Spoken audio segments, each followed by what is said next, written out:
Hey guys, this is Daniel with PwnCNC, and we are here to install the bracketing system for the X-Carve. This is version 2, so much improved, should be easy install. Let's get started. Let's get a zoom up of what I've got here. Okay, here we are real close. We've got my X-Carve, we have the box part, and of course I have my left and right track brackets. We're going to put the holes on the outside of the carriage. That way we can use them for other things. I have no idea what those things are, but maybe a mister or something like that. But we've got our tracks here. We've got a bottom piece. I went ahead and removed this back piece. I completely forgot that I've got this relocation kit for the Z-probe. I am working on coming up with my own design for this, this bracket here. But if you have it, great. If not, just kind of zip tie it to one of these accessory holes for a short time, and I'm sure I'll come out with something and provide a discount for that. But take that rear ear piece off. We're going to come in from the bottom, just kind of line it up there, and push it up in there, and this bottom ledge of this front piece should slide right on top of the carriage. So that gives it a nice spot to hold on to. Now we're going to pull the track so that it's nice and lined up with both ear pieces are lined up with the outside edge of the X box carriage piece. So we're going to take our part here. I've got a hole here which lines up with this relocation kit thing here. I'm going to line that up. Take our 3mm hex driver, and we're going to tighten it up. Now, of course, I've got both screws in there, so I'm going to tighten them a little bit each one. And after it gets started, it's got a nice secure connection. Should, hang on, there we go. Once I get both screws started, then I can let go of the top and actually work on the screw itself. There we go. Now before I fully tighten it down, I'm going to want to make sure my alignment is right. And just a little bit, just make it roughly lined up. It doesn't need to be perfect. Our locking pins kind of solve the need for it to be perfect. So I'm just going to tighten it nice and tight. You're not digging into this front earpiece, you're digging into the plastic on this rear earpiece. So you don't want to turn it too many times. You don't want to use a drill. These things are actually really perfect if you have a set. There, so now the track is not going anywhere. It's nice and secure and lined up there on the outside edge. So let's switch over to the other side and repeat this process. All right, here we are with the left side of the carriage. We have our fully assembled bracket here, and this side's actually a lot easier than the other side in that you just slide in the bottom just like you did on that side, but this front side you can slide in as well.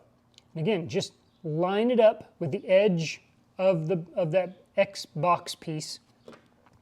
Take your hex driver and screw that all the way in so that it tightens a little bit on each screw just to keep it nice and straight.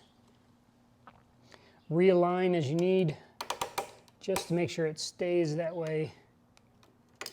And once both screws are nice and tight, again, that bracket should not be going anywhere. Oh, looks like I need to tighten it up just a bit more.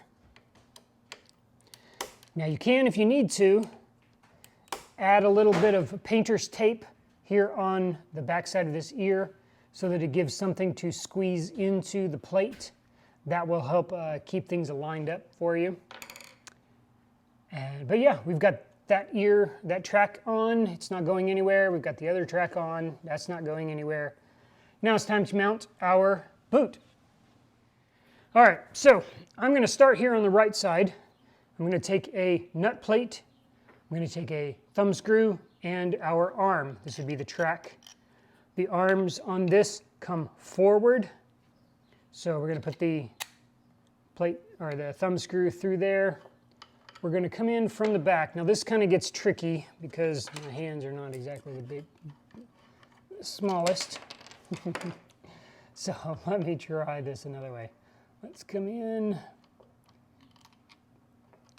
Your goal, and I may need to move my carriage, is you want to kind of get that thumb plate sliding along that back edge. And kind of hold it with one finger and then take your assembly here with the arm, line up the hole and just kind of get it started. You don't need to tighten it down too much. Once it's started and loose a bit, you should be able to move it up and down very easily. And just kind of tighten it down and it'll stay in place. So we're going to go all the way down the bottom, bring it up about a finger width, or I guess a little bit more than that, maybe about an inch off the wasteboard. And we're going to do the exact same thing for the other side. We're going to prep our arm with our thumb screw. We've got our nut plate here. Come in from one side, line up that nut plate right there in that track. Take our thumb screw and our arm here, kind of line it up and get that threading started. Once that threading is started, it should be, you can loosen it up, raise it up and down, again, bring it about an inch off the wasteboard and tighten that up. There. So we've got our boot. Take your face part off. You can actually cut without the face part. This just gives you that full suction, but remove that when you're putting it on. Come in from the rear and just kind of push, slide it right into the tracks. Keeps it nice and secure. You can pop that faceplate on now and your boot is fully assembled. If when you're cutting, if you've got those brushes mashed down onto your stock, or if you leave your machine unattended for short periods of time, be sure to use these locking screws. These are very important. These just drop into place. The little head piece comes down on the inside, drops down in there. Same thing on this side, on the inside, drops right down into place. This keeps the boot, locks the boot into the arms. It is not going anywhere. You can also use, I dropped the other one. I guess I only have one right now. I've got the nut here on the bottom. This lets you thread it in from the bottom if you really want it secure. I've actually never needed these, but I do include them because I know the security and peace of mind is important. So when you are cutting, just loosen it up here, raise up the boot, put your stock, clamp it down, get it going. When you're done, drop the boot down to just the surface of the stock, raise it up maybe a quarter's width, which is maybe a millimeter, and then tighten that down and you're ready to go. Hopefully you have your hose attached before you get started, and yeah. So hopefully you found that informative. Let me know if you have any questions. Be sure to join us on the PwnCNC users group on Facebook, or I'm also on Instagram, and of course you know my Thingiverse page by now probably. Happy making.